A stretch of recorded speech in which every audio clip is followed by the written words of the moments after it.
16号整形外科山田しおり枕研究所の山田しおりです。今回はこちら肋骨骨折に、枕が有効なのというお話をしていきたいと思います。まず皆さん、肋骨骨折と聞いてもどこがどんな風になるの、ちょっとよくご存じない方もいらっしゃるのかと思うので、まずは肋骨骨折の解剖から治療まで一通りお話した後に、この枕の有効性についてもお話していきたいと思います。今日は実は山田式肋骨テーピングというちょっと変わったとても有効な治療法についてもご紹介していきたいと思います。はい、では、肋骨、英語で何ていうかご存知ですか？ちょっとわからないんですけど、リブステーキっていうのを食べたことありますか？よく食べますね。リブステーキということは、実はリブというのはこの肋骨のことなんです。リブステーキはまさに肋骨の骨の周りにお肉がついて、それを焼いたものがリブステーキ。リブという言葉は意外と親しみのある言葉なんですね。はい、何かお友達が肋骨骨折したんですか？友達が肋骨を骨折したみたいなんですけど、何ヶ月ぐらい治療かかりましたか？1ヶ月以上かかってました、痛みが出てたようですかね。はい、わかりました。後でちょっと詳しくお伺いしたいと思います。じゃあまず肋骨、どこにあるかご存知ですか？大体ここら辺かなとは思うんですけど、詳しくはちょっとわからないですね。はい、肋骨の場所、これもまずお話したいところですね。何本あるかご存知ですか？6本じゃないですか？×、もっともっと多いんです。片側に12本、両方で24本も実はあるんですよ。そんなにあるんですね。はい、じゃあ肋骨がね、どこにあるかっていうことなんですが、なんとなくこの辺っておっしゃってたんですけれども、実は背中からずーっと出た肋骨が胸の前まで来るんですね。それがなんと12本も片側にあるわけです。何をしているかというと、その中にある肺、心臓、こういった内臓を保護して守っているわけですね。鎧のようなものといえば分かりやすいでしょうか。中にある柔らかい重要な臓器、これを外の外壁としてしっかりと固く守っているのが肋骨なんです。こちらご覧ください。ちょっと絵を描いてみたんですが、胸骨という骨に対して背中にある背骨、胸椎という背骨、そこから出た肋骨がずっとアスパラを通って前に来て胸骨につきます。一部はこのように肋骨という骨なんですが、前の方に来ると肋軟骨という軟骨、柔らかい素材に変わって、肋骨から肋軟骨にくっついた後に、胸骨という骨にくっついていくんですね。だから、背骨全体、から前に回って内臓をくるむような形で前まで、全部クローズ、覆うような格好になっているわけです。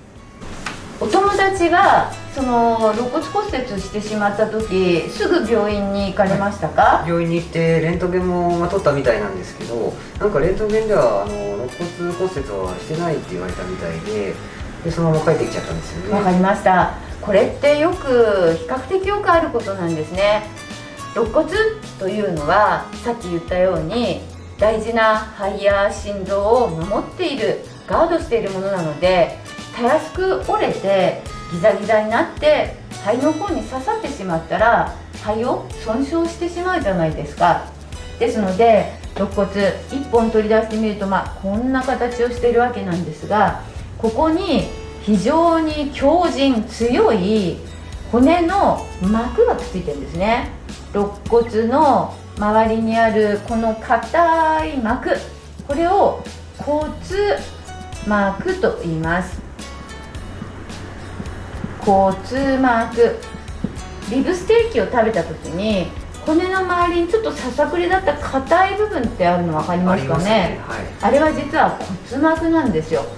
膜がすごく強靭強くあるので、例えば中にひびが入ったとしても、容易にこれがずれてこんな風に飛んでしまうことはあまりなくて、結構耐えてくれるんですよね。それなので、中にひびが入った状態でもレントゲン上はずれてないので肋骨骨折ではないと言われがちなんですが、こういったものも骨膜下骨折といって、骨の骨膜の下で折れている立派なこれらも骨折なんです。なので私がお話を聞く限り思うのは、肋骨の下、骨は折れてたんだけど骨膜が切れなかった骨膜下骨折だった可能性がお友達にはあるかなと思います。なるほど。なんかもしかして1ヶ月以上痛みが続いてましたか？はい、骨折と言われないんでそのままいたらしいんですけど、ずーっと痛かったらしいです。わかりました。このようなケースですね、骨膜下骨折に対しても実は十分な治療をしてなるべく早く痛みを取ってあげることが日常生活上大切になってきます。ではここから治療についてお話したいと思います。先に申し上げておきますが、この肋骨骨折の治療というのは決して一般の方が自分でやることではありません。このような治療法があるということを知っていただくことに重点を置いていますので、そこのところはご了承ください。こちらに2つアイテムを準備しました。まずですね、このバストバンド。バストというのは胸ですね。肋骨骨折の一般的な整形外科での治療はこのようなバストバンドというものを用いて、例えば今左の肋骨を骨折したとしますね。そしたらこのバストバンドをですね、このようになっていますので、痛い側にこの面の部分を当てて、そしてぐるっと巻いて、でこのテープをふーっと息吐いてください。ふー吐いて胸が小さくなったところで止めます。どうですか？安定しませんか？しっかり固定して安定してますね。このように肋骨を固定してあげることで、折れてる肋骨がぐらぐらしないで痛みを取るというのがバストバンドの効果なんです。もちろんこれも良い方法です。しかしもし左の肋骨を骨折しているのに、このように両側の肺を固定してしまうと、右も息が吸いにくくならないですか？ちょっと息はしづらいですね。ですね。なんか胸苦しいという感じが出てしまうんではないかと思います。締め付けられるような感じしますね。感じがします。はい。このバストバンドのデメリットは、両方の肺を固定してしまうことなんです。ここでできるだけ痛い側の肋骨の方だけを固定することができれば、一番苦しくもないし、折れてるところは安定するし、いいことだらけじゃないですか。はい、はい、そこで私が考えたのが、山田式。実は私の父であり整形外科医であった熊谷秀丸というものがこの肋骨テーピングというのを愛用していて、私もその治療法を習ったんですね。では実際にちょっと試してみましょうか。はい、お願いします。はい、今のこの両方の胸を圧迫した時の苦しさ、ちょっと覚えておいてくださいね。はい、はい、後で比較してもらいます。では外します。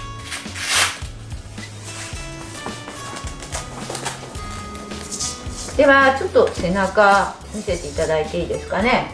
はい、肋骨骨折ですね。はい、このあばら、もちろん後ろから前に肋骨ありますから、どこが折れることもあるわけです。背中側の肋骨が折れることもあれば、脇腹あたりが折れることもあるし、少し前が折れることもあるんですね。その折れた場所の肋骨の高さを中心に、その上と下にテーピングをすることが必要になります。では実際に貼るときなんですけれども、具体的な方法をお教えします。こうテープがありますね。それをまず背骨の真ん中を超えるぐらいの長さから折れてる側、例えばちょっと失礼します。ここが折れてるとしますね。骨折の部位だとします。そしたらそこをまたぐように手を、頭の上に置いてください。そうです。片方だけ左でいいです。はい。ちょっと前に向きます。そこから前に向けてちょうどまた胸骨という真ん中をちょっと超えるぐらいまでのテープの長さに切るわけです。ここまでをハサミで切って、このように切りまして、1枚のテープを十分な背中の真ん中から胸の真ん中を通り越すぐらいまでのテープの長さを切って準備します。これを一番痛いところ、骨折している部位の上と下に 2,3 本ずつ貼る形になります。今日は時間がないのでそういったテープちょっともう切って準備しておいたんですが、これを今から4本ほど貼ってみます。はい、では背中の後ろ、痛いところより少し上から始めていきます。真ん中を過ぎたところから貼り始めて、あまり強く引っ張らずに前に来て、胸の前を越えたところまで貼っていきます。この時の大事なポイントは、胸を小さくしたところで貼ることによって肺が膨らむのを片方を押さえてくれると肋骨の痛みが出ないので、はい、ではここでふーっと息を吐いてください。ふー、吐き切ってしまって胸が小さくなったところで貼っていきます。下がちょっとだけこう重なるように貼っていきます。はい、じゃあ楽に呼吸してください。普通に呼吸していいですよ。最後にふー、吐き切ってください。はい、吐き切ったところでまた次のテープを貼っていきます。はい、このように重ねながら貼っていくので瓦版固定とも言います。ではもう1本貼りますね。息をして最後に吐きます。ふー、吐き切ったところ、胸が小さくなったところで最後のやつを貼っていきます。ちょっと長かったので腰剥がします。切ります。そしたらこの縦と後ろのこの部分、剥がれやすい部分ですね、ここを縦に留めていきます。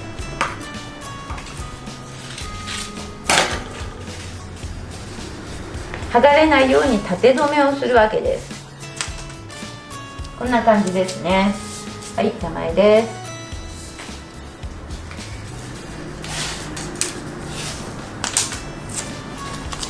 このように前に貼って、こうすることで左の肺だけを固定できました。どうですか？呼吸楽ですか？はい、さっきよりも呼吸は楽にできますね。なぜかというと、右の肺で十分に呼吸ができるからなんです。左側の肋骨折れてるところを安定し、右は楽に呼吸ができる。だから片肺固定という名前もあるぐらいです。そしてこの痛い部分ですね、テーピングの上からでも湿布は有効ですので、一番痛い部分、ここですね、痛いところにテーピングの上から、水分の多いこのような水気のあるパップ剤の湿布を貼っていただければ吸収されていきます。どうですか？今肋骨骨折しているわけではないんですけれども、こんな感じで安定すると楽になるかなっていうのは少し予想がつくんじゃないですか？はい、さっきよりも片側だけが固定されているので、息もしやすくて楽ですし、そういいと思います。ですね。はい、このようにいろんな治療法があるんですけれども、このようなバストバンドという両方の肺を固定するのではなく、片方で済むテーピング、山田式テーピング、こんな治療法もあるのだということを覚えておいていただければと思います。また、整形外科のドクターもし見ていただけているとすれば、肋骨テーピング、私はもう20年近くこの方法をやっていますし、父と合わせると50年以上やっていますが、なかなかいい方法です。肋骨が痛いと言ってきた方に骨膜下骨折も含めてこのようなテーピングも有効に治療していただければと思います。先生、ちょっと質問なんですけど、このままお風呂入って大丈夫なんですかね？これは毎日張り替えることはできないので、お風呂に入って構いません。ぬくもってもいいし、シャワーを浴びても構いません。もちろん怪我した直後の1週間はあまり温まると良くないので、そこは控えていただきたいんですが、それ以降は普通の入浴シャワー可能です。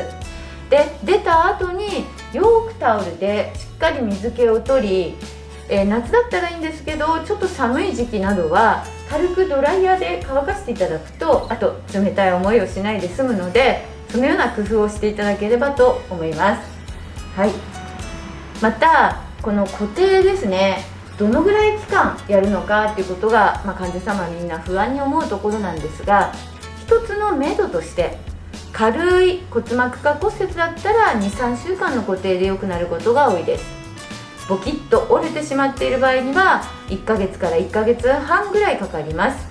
また、大きな怪我、交通事故やどこから落ちてしまう転落、大きな、外傷スポーツなどの場合には何本も折れてしまうこともあるので、こういった場合は2ヶ月それ以上かかることもあるというのを一つの目処にしてください。実は近年は高齢者の方、咳をしているだけでも、寝返りを打っただけでもボキッと折れてしまうことがあるんですよ。そうなんですね、怖いですね。はい、もともと骨粗しょう症といって骨が弱くなっている場合にはこのような骨折が肋骨に起こることありますので、そういった場合にも適切な治療を早くして痛みを取ることが重要になってきます。では洋服着ていただいて結構です。これからですね、なぜこの枕が肋骨骨折に有効かっていうことをお話していきたいんですが、どうですか、この枕、肋骨骨折と何か関係あると思いますか？枕で何が変わるのかなと思うんですけど、この動画をご覧くださった皆さん、高評価、チャンネル登録お待ちしています。よろしくお願いいたします。